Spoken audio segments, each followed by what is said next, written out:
Cold air escaped the abandoned tunnel, as if the darkness itself was breathing, warning everyone to stay away. Above the entrance, a barely legible sign read, Construction 1937. Emma ran her hand along the damp surface of the wall and turned to the group. "Are you all sure this is a good idea?"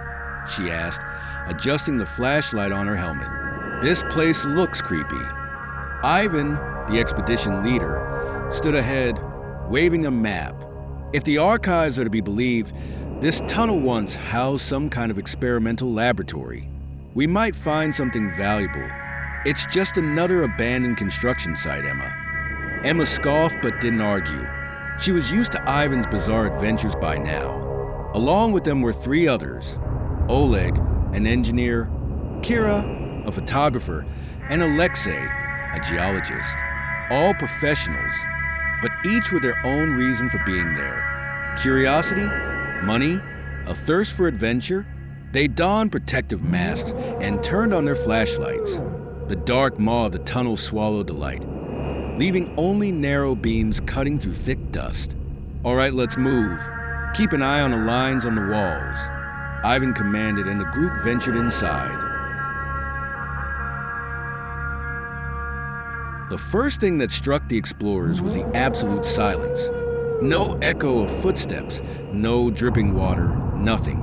Only their breathing and occasional chatter over the radios. "This place is strange," Alexei muttered, examining the walls. "Geologically, it should be a standard structure, but the material, it's odd." Emma noticed symbols scratched into the walls. They didn't look like ordinary construction markings. Circles, lines, intersections. Too intricate and symmetrical to be random. She took photos of them and moved on. After half an hour of walking, the tunnel suddenly widened, revealing a spacious chamber. At its center stood a massive metallic cylinder surrounded by dusty panels and wires. "What is this?" Kira wondered aloud, filming the scene. "Some kind of equipment." Oleg stepped closer, inspecting the device. "Looks like part of a generator, but why bring it here?" "It's an experimental installation." Ivan's voice broke in suddenly. He was holding an old journal he'd found at the cylinder's base. "It says here, energy at the border of worlds. Damn, this is one of those secret projects scientists whispered about." The group froze, realizing they had stumbled upon something truly unique. But as they approached the cylinder, a low hum emanated from within. Subtle at first, it grew louder. "Ivan, did you turn it on?" Emma asked nervously. "No," he replied, stepping back. Suddenly, the hum turned into a sharp metallic screech. From the depths of the cylinder, thick black smoke began to seep out. Instead of rising, it crept along the floor, moving toward them. "Run!" Oleg shouted, but it was already too late. The smoke wrapped around Emma's legs, and she felt something alive inside it. She barely managed to leap away when something emerged from the thick cloud, a shapeless, ethereal entity with glowing eyes that seemed to be made of pure light. The creature emitted a sound like the distorted whispers of countless voices and darted toward the group. Ivan grabbed Emma's hand and pulled her along.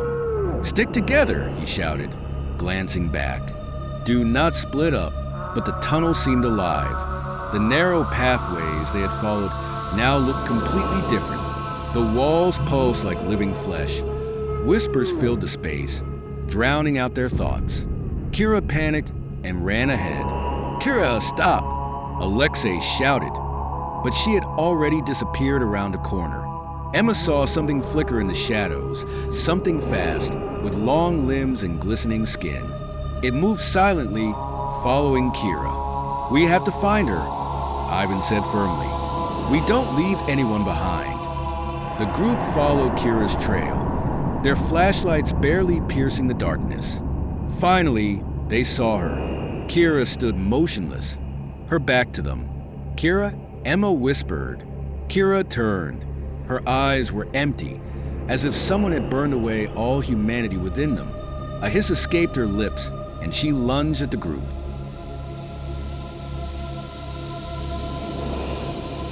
Emma screamed, and Alexei managed to block Kira's attack with a crowbar. She hit the metal and collapsed, letting out strange, inhuman noises. Her body twitched as if she were a puppet. "That's not her," Ivan whispered. "It's something else." The shadow that had been lurking behind the corner began to approach. This time it was clearly visible. A tall creature with long limbs and a head resembling an elongated skull. It moved with a terrifying grace. "We need to leave," Oleg said, backing away. "Now!" But the way back was gone. The tunnel behind them had vanished into impenetrable darkness. They were surrounded by whispers, rustling, and unseen movements. "This isn't just a place," Ivan breathed. "It's a trap." They decided to move forward, hoping to find another exit. But the tunnel began to resemble a labyrinth. Symbols on the walls started glowing, and the space around them seemed to tear apart, revealing glimpses of other worlds. Desolate wastelands with dead trees and endless gray horizons. Eventually, the group reached another chamber. In the center was a portal, a giant ring woven from light and shadow. It beckoned them, pulling them closer. "Is this the way out?"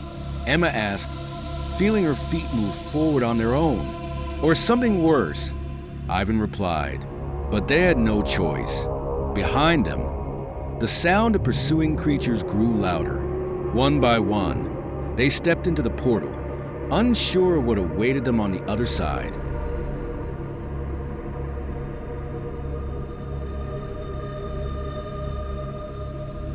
As their bodies dissolved into the portal's radiance, the group felt a strange sensation of weightlessness. They were surrounded by a cold, silent void. Then the light faded, and they found themselves in a new place. Before them stretched an infinite city. Towering black glass buildings reached toward a shimmering, unreal sky. The streets were empty, save for shadows moving in the distance. "Is this another world?" Emma whispered. Ivan stepped forward, scanning the surroundings. "Look," he pointed to a plaque on the nearest building. Symbols, similar to those in the tunnel, were etched into it, but now they could read them. "Welcome home." The words echoed in their minds. The whispers returned, filling the air around them, and on the horizon, a figure appeared, a massive entity, a swirling mass of shadows and light, moving straight toward them. "We were never meant to come here," Ivan murmured, "but now we're part of it." And with those words, the light in their flashlights went out completely. Darkness engulfed the city,